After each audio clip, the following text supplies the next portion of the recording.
Hey guys, MichaelB the Game Genie here, and I want to do something a little bit different this time around. Instead of talking about my NES collection, games I picked up, great video game memories, or some great retro games, I want to talk about some current games. I want to give my uninformed, uninvolved, nostalgic look at the Electronic Entertainment Expo 2013.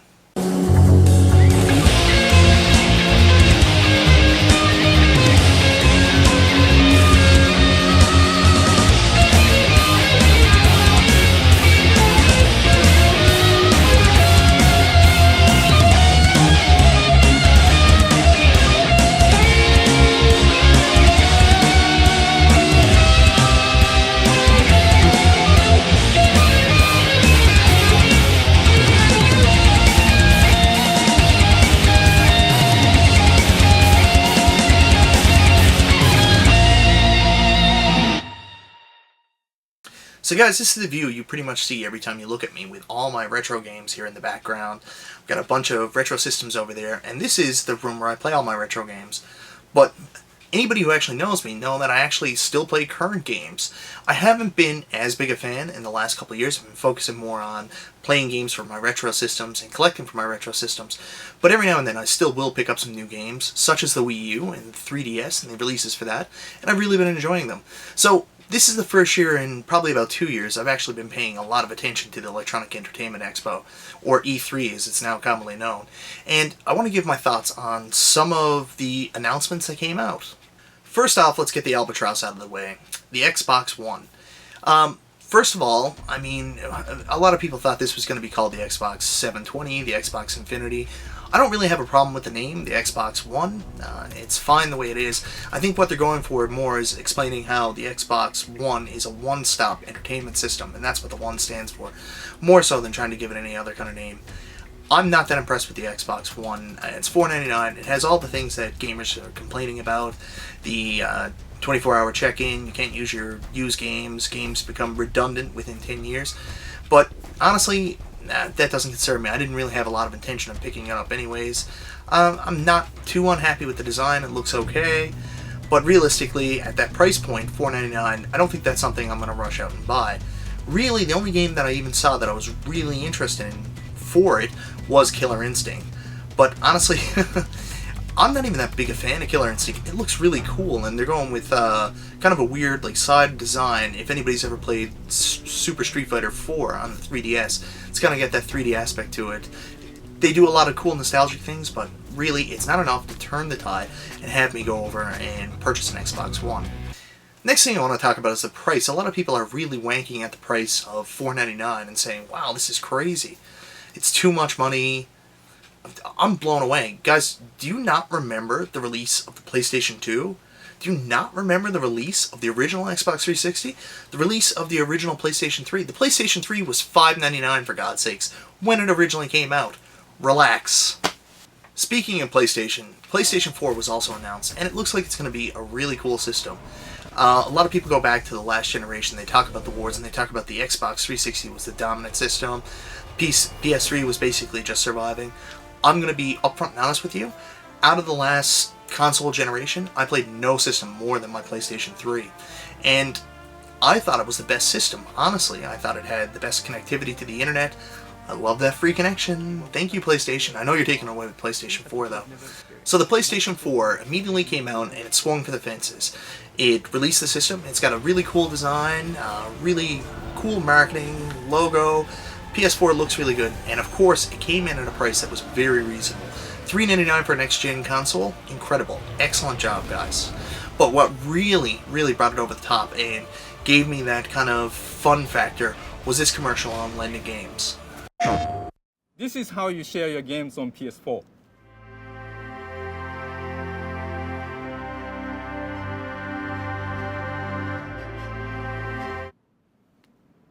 Thanks. PlayStation. Wow, that was certainly a below-the-belt shot to the Xbox One and to Microsoft in general. PlayStation 4 obviously is doing a lot of fan service and it's listening to us. Unlike Xbox, who later asked about the internet connectivity issue, this is what they had to say. Fortunately, we have a product for people who aren't able to get some form of connectivity. It's called XBOX 360. Right. So stick with 360. That's your message if you don't, Well, you don't like it? if you have zero access Yeah. to the internet, that is an offline device. I Yeah. mean, seriously, when I read the blogs and thought about who's really the most impacted, there was a person who said, hey, I'm on a nuclear sub. Really? Seriously? Way to go, Xbox. If you haven't alienated people enough, this certainly does push it over the top. You basically told people, well, if you don't like the product we have, just play the one we used to have. I don't get it. Like, I understand that Nintendo does this all the time. Nintendo will keep pushing out games for the Wii or the DS when the new systems come out. And PlayStation did the same thing. I mean, PlayStation kept the PS library and the PS2 library very strong for a little period of time and still sold the systems long after the system came out. In fact, you can still buy PlayStation 2 Slims today, but they didn't tell people, we don't care if you don't like our new system, just play the old one you have.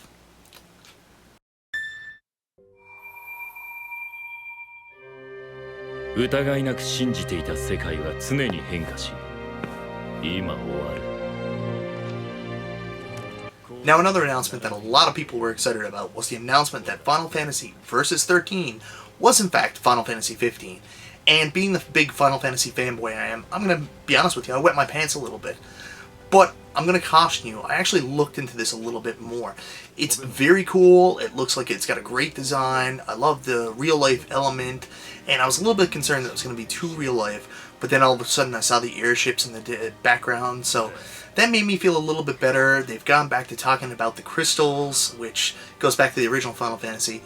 But what I'm really concerned about here is the actual gameplay. From what I understand, this is not going to be your classic turn-based RPG gameplay. The combat is actually going to be this real-time action combat. And guys, seriously, you are making a huge mistake. Final Fantasy should be classic Final Fantasy. Maybe not everybody thinks so, but I'm always disappointed when they stray away from that. Think back to Final Fantasy XII, which I thought was a really cool game on the PlayStation 2, but really didn't like the combat system. This seems to be a shift ever since Enix came on board with Square, that you see in Final Fantasy kind of shift more towards like a game like Infinite Undiscovery that I know a lot of people don't like. And also the Star Ocean series. I like Star Ocean, but the later games in the Star Ocean series, not so much. So now I want to talk about announcements by obviously my favorite video game company, the big N, Nintendo. And right away, there was a couple games we were all expecting. One was the new Super Smash Bros. Game.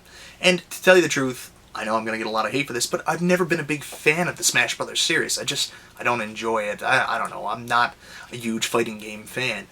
Or whatever the hell you call Smash Bros. But anyways, the new Smash Bros. Trailer was coming out, and this was going to be their big seller this year. That's the way it seemed like they were lining up. So they released the Smash Bros. Trailer, and a lot of people were like, yay, new Smash Bros. But then all of a sudden, I saw this trailer.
I mean, like, seriously, holy cow. Mega Man is going to be in Smash Brothers, and you can't tell me that wasn't the coolest trailer ever. Heck, if that wasn't a Smash Brothers game, that trailer alone would sell a game. It was incredible. Excellent job. An excellent fan service for big Mega Man 2 fans like myself. They played, obviously, the Wily theme, and that is a great cover, the Wily theme. The way it was done, worked out, the way they showed off the powers. Excellent trailer. I'm not a big Smash Brothers fan, but you know what? I'm buying this game. Just as a big Mega Man fan and a Mega Man collector, how can you not do it? Reminds me a lot of when Link came out in Soul Calibur 2, except way, way more awesome.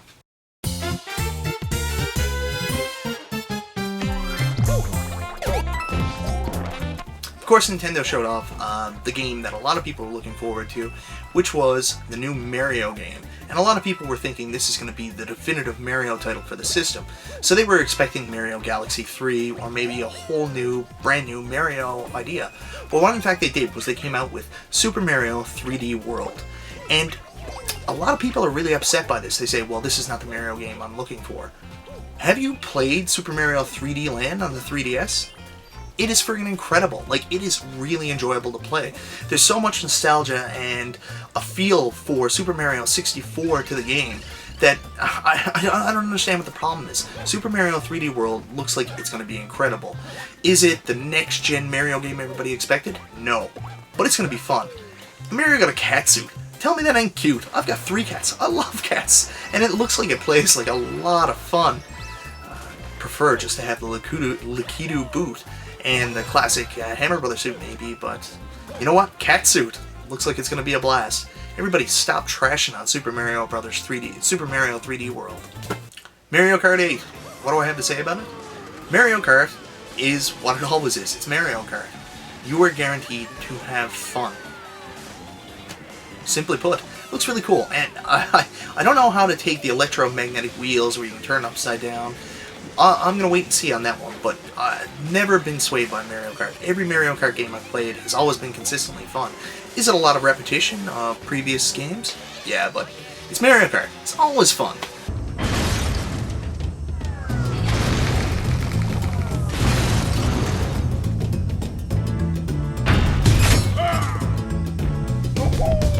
Retro Studios came out and announced a brand new, or a sequel, to Donkey Kong Country Returns on the Wii, and that is Donkey Kong Country Tropical Freeze. Now, I mean, as a retro game player, all my life, this is what I've wanted. I wanted to see 2D platforming games as well done graphically as they possibly could be, so this is heaven for me. And the fact that it's the Donkey Kong Country franchise just pushes it over the top. Now, I'm going to admit that I'm a weird guy, I guess, because I don't actually like Donkey Kong Country 2 or Donkey Kong Country 3. It's not that I don't like them, I've just never played them. But I'm a huge fan of the original Donkey Kong Country, and a huge fan of Donkey Kong Country Returns on the Wii. So I'm really looking forward to this. It looks fantastic, can't wait to play it, and it's just one of those 2D platforming games that has the right amount of challenge that can frustrate the heck out of you, and at the same time just keeps you going with the beautiful visuals and the fantastic gameplay.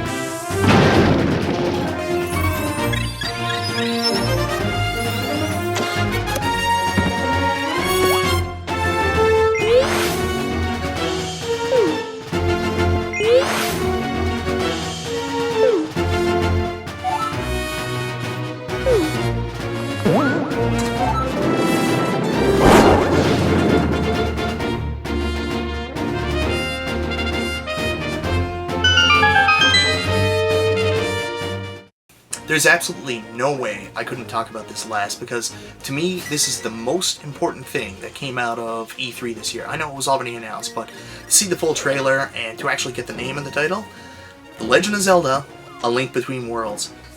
Guys, I cannot tell you, there is not one game that means more to me, and more to me as a gamer, than The Legend of Zelda, A Link to the Past.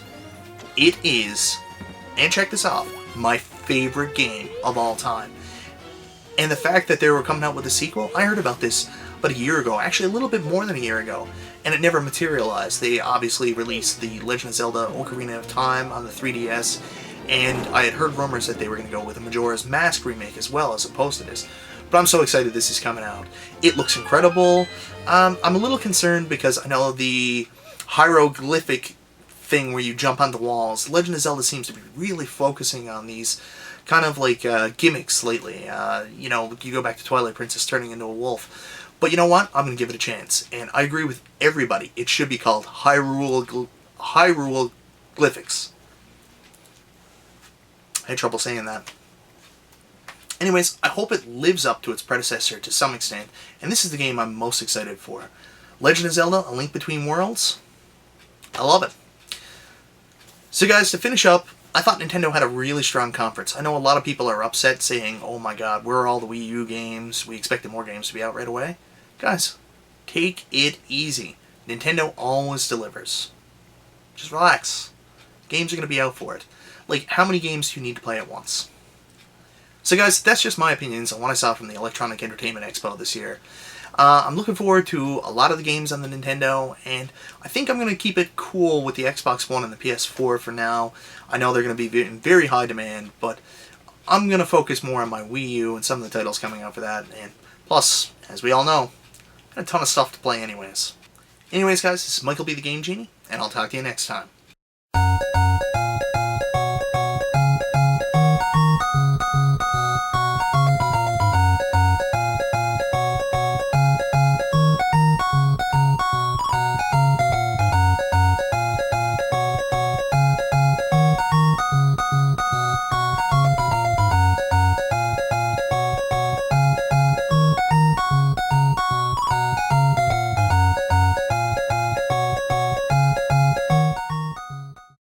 Seriously, I've watched that clip from Mega Man in the new Smash Brothers game like 50 times now. I think I'm more excited for that than anything else that's come out of the Electronic Entertainment Expo this year.